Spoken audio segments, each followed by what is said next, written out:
Étude synthétique de la sémiologie respiratoire.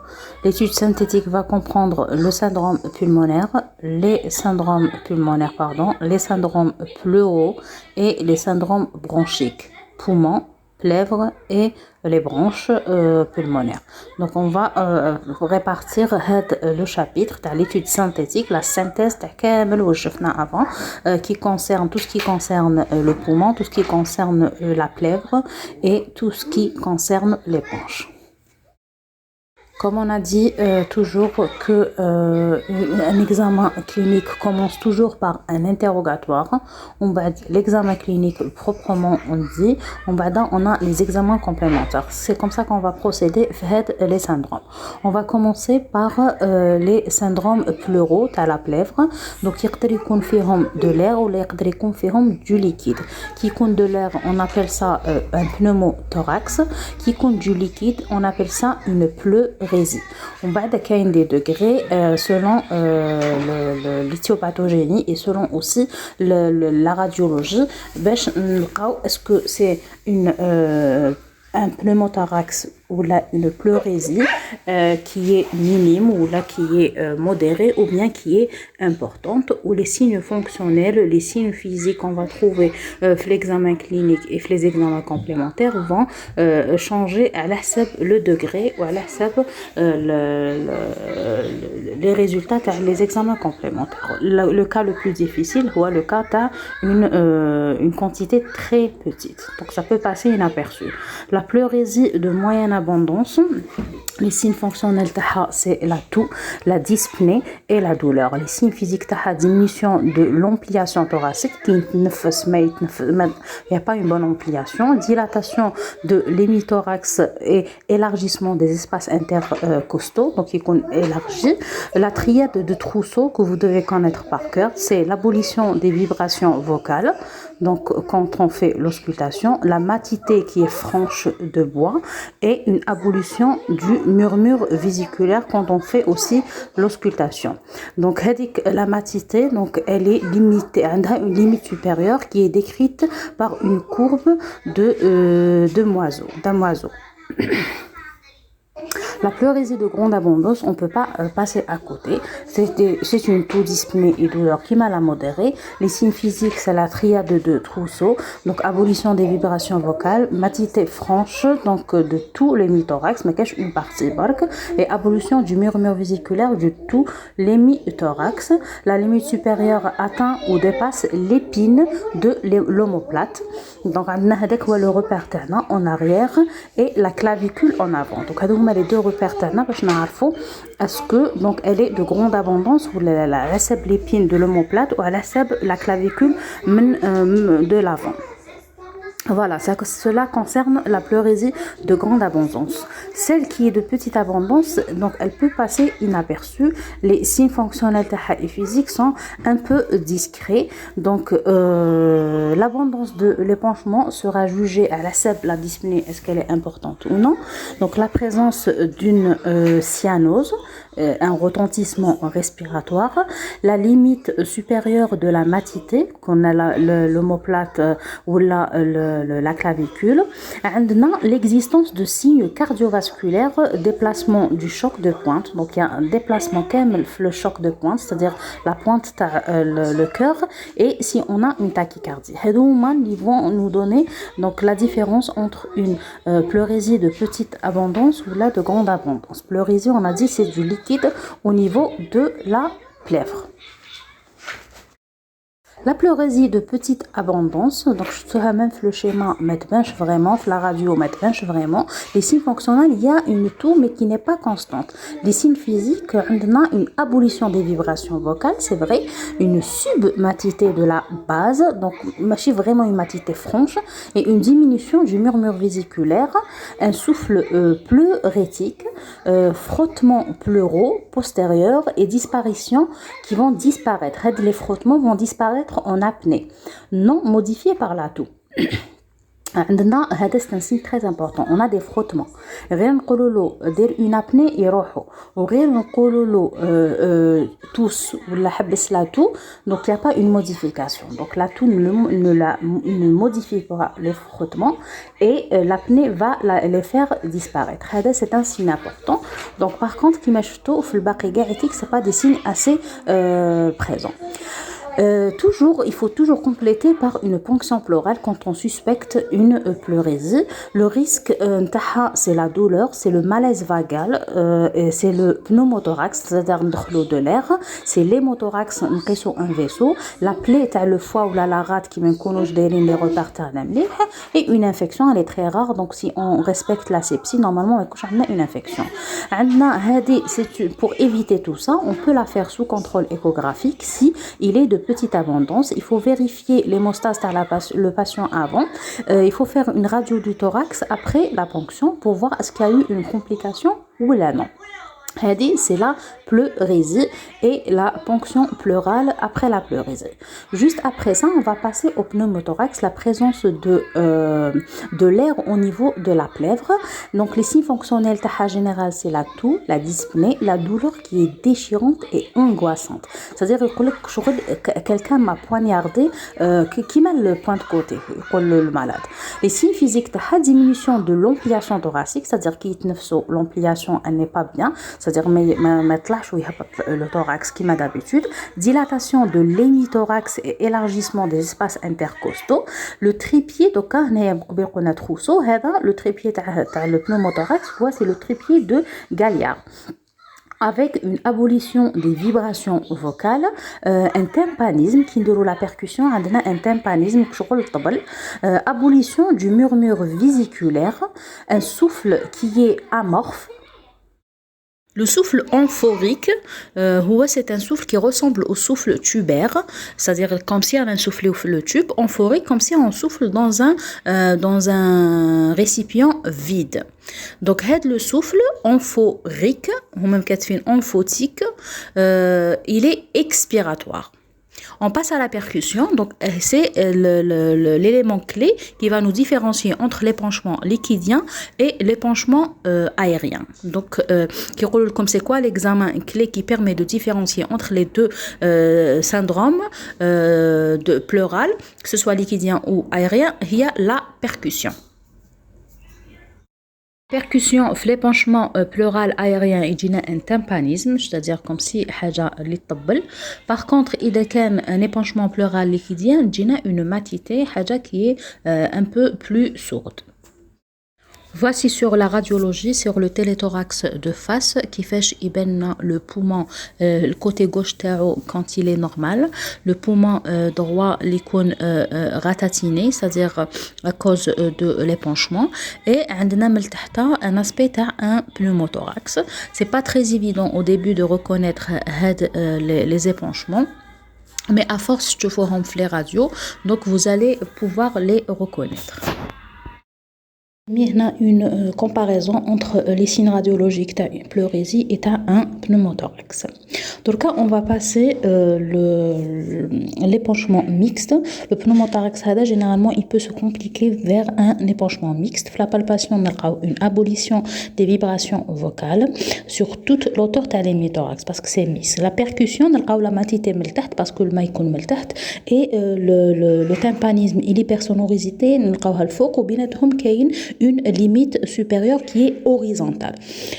L'auscultation, donc on a une abolition du murmure vésiculaire, c'est sûr, sur tous les mythorax.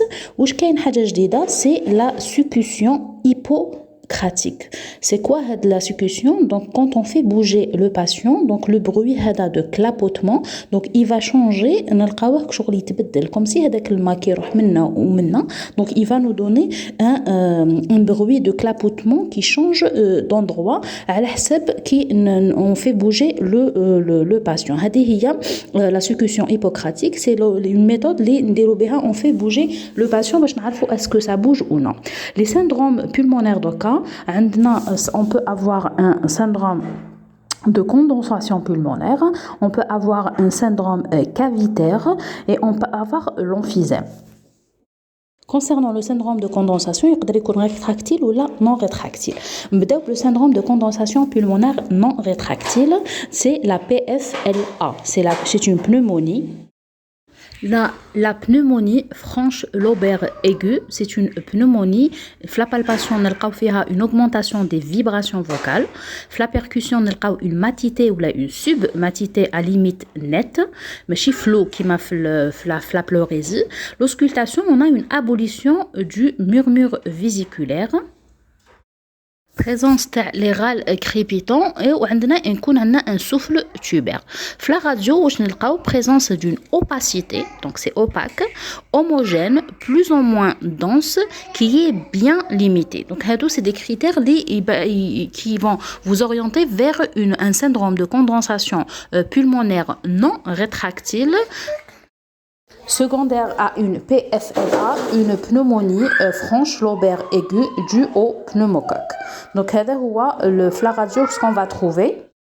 La symptomatologie de la PFLA, de la pneumonie à pneumocoque, diffère à la phase اللي نشوفوا فيها le malade. Donc, إذا شفنا في la phase aiguë, on a des symptômes. إذا شفنا في une phase avancée, généralement les maladies une phase avancée, on a d'autres symptômes. Dans la phase aiguë, on a des douleurs thoraciques à type de point de côté, sous mamelonnaire, tête le mamelon, une toux sèche avec une fièvre, la triade classique du syndrome de condensation pulmonaire, et à l'auscultation on a des râles crépitants mais pas un souffle tubaire. Au début ما عندناش un souffle tubaire. Après يكون عندنا une persistance تاع la toux, une expectoration qui est rouille de l'anec.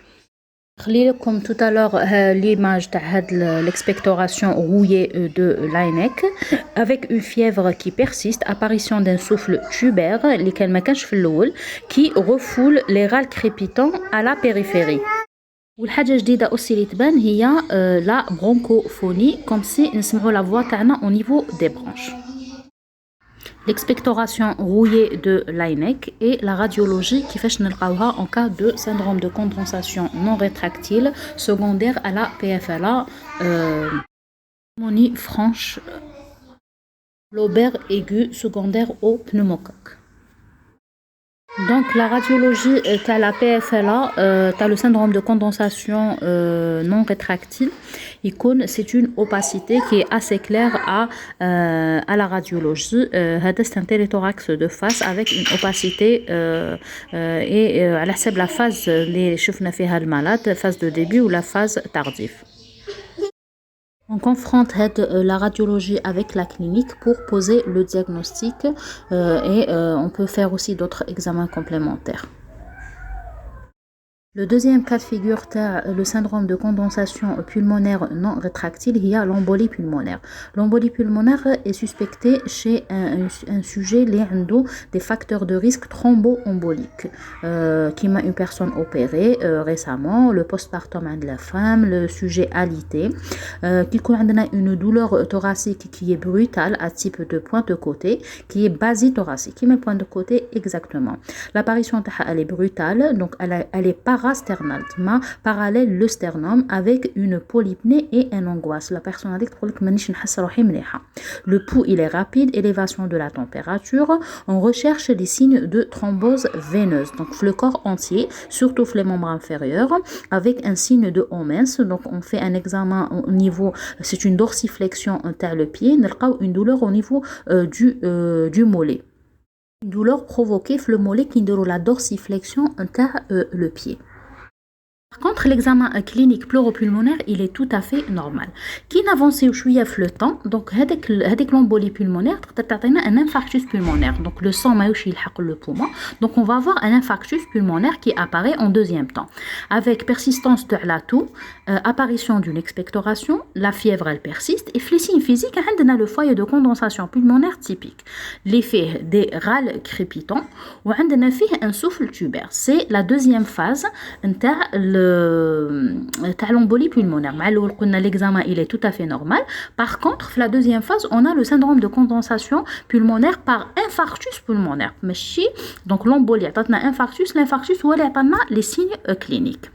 Après l'embolie pulmonaire, l'infarctus pulmonaire et la PFLA, le syndrome de condensation non rétractile. Donc on va parler là le syndrome de condensation pulmonaire rétractile avec rétraction, c'est ce qu'on appelle l'atelectasie qui marque les flimages les melfouk.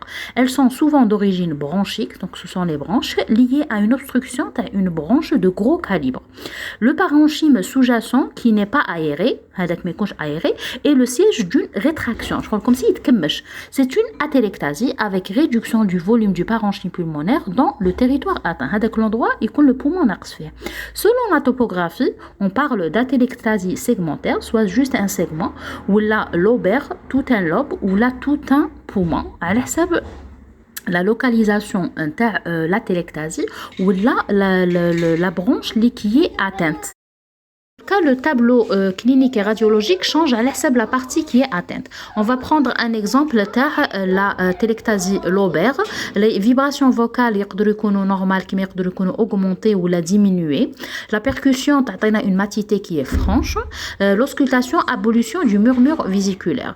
La radio a une opacité dense, homogène, systématisée et rétractée avec un pincement vers les espaces intercostaux. Je sais que la dernière fois qu'on a un élargissement. Attraction des organes de voisinage vers le territoire atelectasié, surélévation de l'hypochondre droit avec la coupole diaphragmatique et déplacement du médiastin. Donc le médiastin, la partie avec les poumons, va être déplacée à cause de l'atelectasie. L'atelectasie du champ pulmonaire, les mêmes signes pour tous les mythorax. Donc là, on va passer au syndrome cavitaire, un syndrome de condensation pulmonaire excavé. Donc excavé vers l'extérieur. Caractéristique, c'est la caverne tuberculeuse ou l'abcès du poumon. هذوما les deux pathologies les هنشوفوهم à la phase de foyer ouvert. Donc qui يكون l'abcès du poumon مفتوح ou la caverne تكون مفتوحة excavé. La palpation, on a les vibrations vocales sont augmentées, on a une matité, une abolition le murmure vésiculaire, un souffle cavitaire, une cavité, l'inspiration et les râles sont consonants. Métallique, je roule comme si un son métallique, comme si métallique. C'est ce qu'on va trouver dans le cas de figure.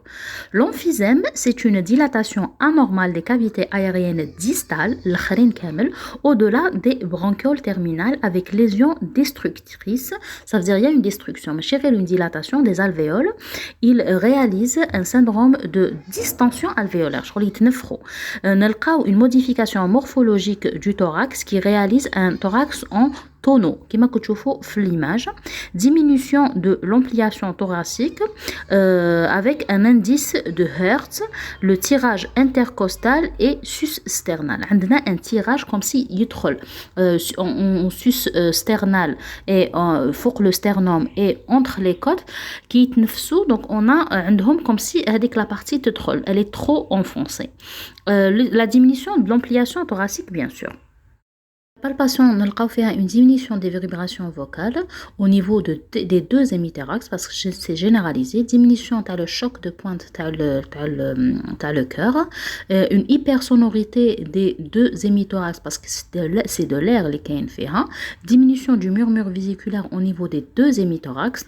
Inversion du rythme respiratoire avec expiration qui est plus prolongée. Donc, il y a un effort diminution de l'intensité des bruits du cœur qui paraissent assourdis. على جال هذاك l'emphysème.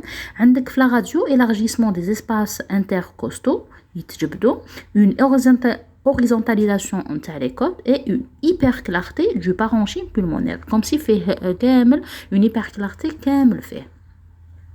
L'exploration, donc fonctionnelle respiratoire, le syndrome est de type obstructif, on a une obstruction, une diminution de la capacité vitale par diminution du volume de la réserve expiratoire. Donc la personne a dit l'air, mais elle a de l'air. Donc on n'arrive pas à expirer كلش.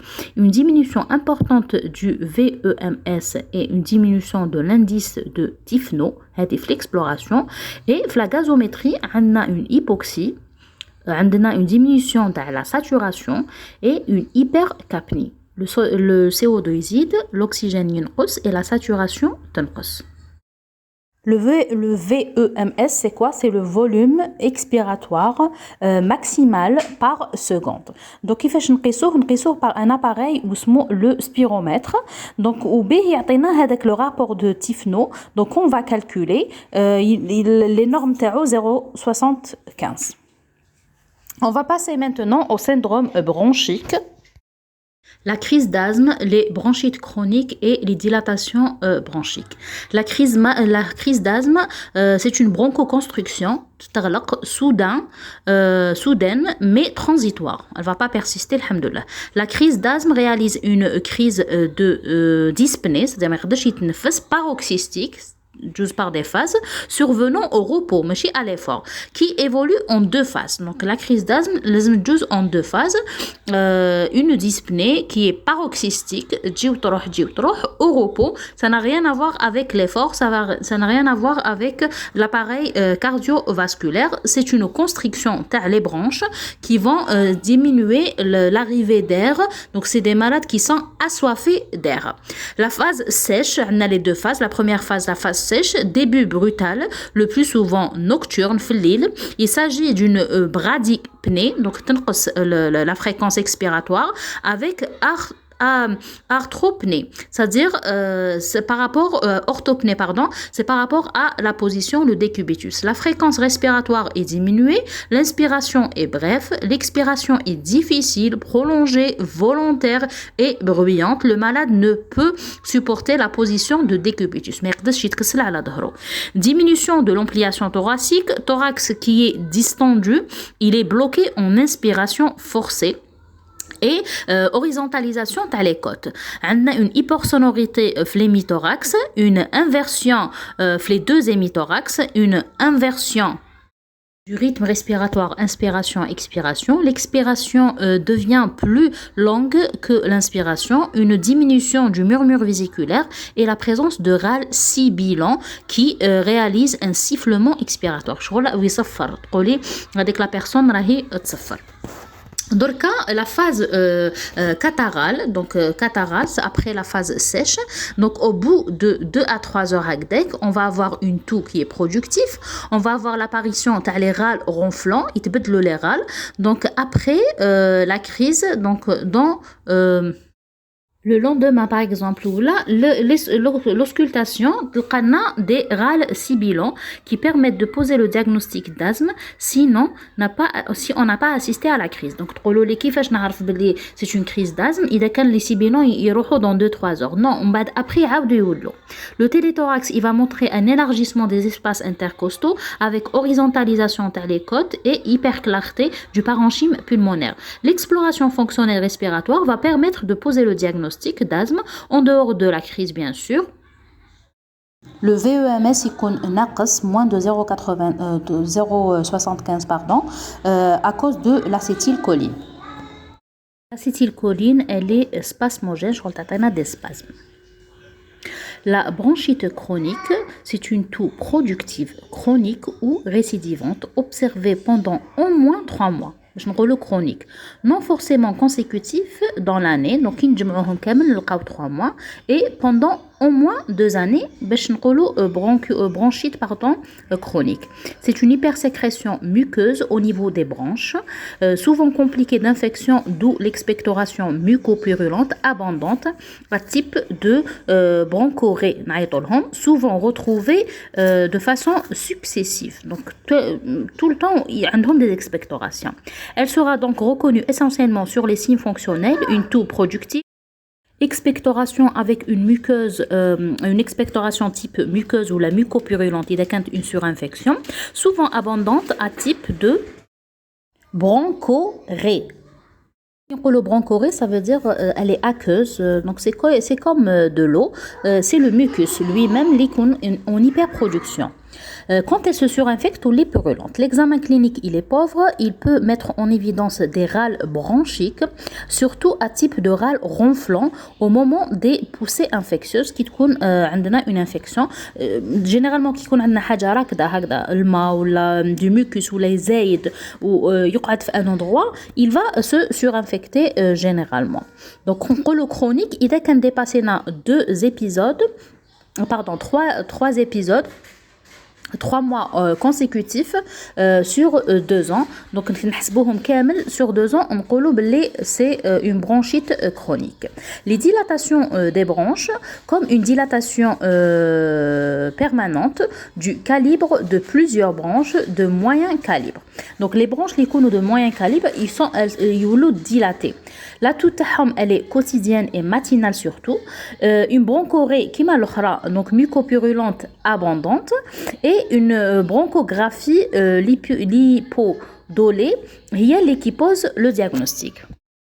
Voilà en ce qui concerne le cours et les images اللي تحقوهم تكونوا تعرفوهم et la pratique هي اللي تقدروا vous différencier entre les syndromes هادو. إذا عندكم des questions خلوهم لي في les commentaires ou في le groupe Telegram et on va répondre inchallah في la séance interne en direct. Je vous souhaite bon courage et merci.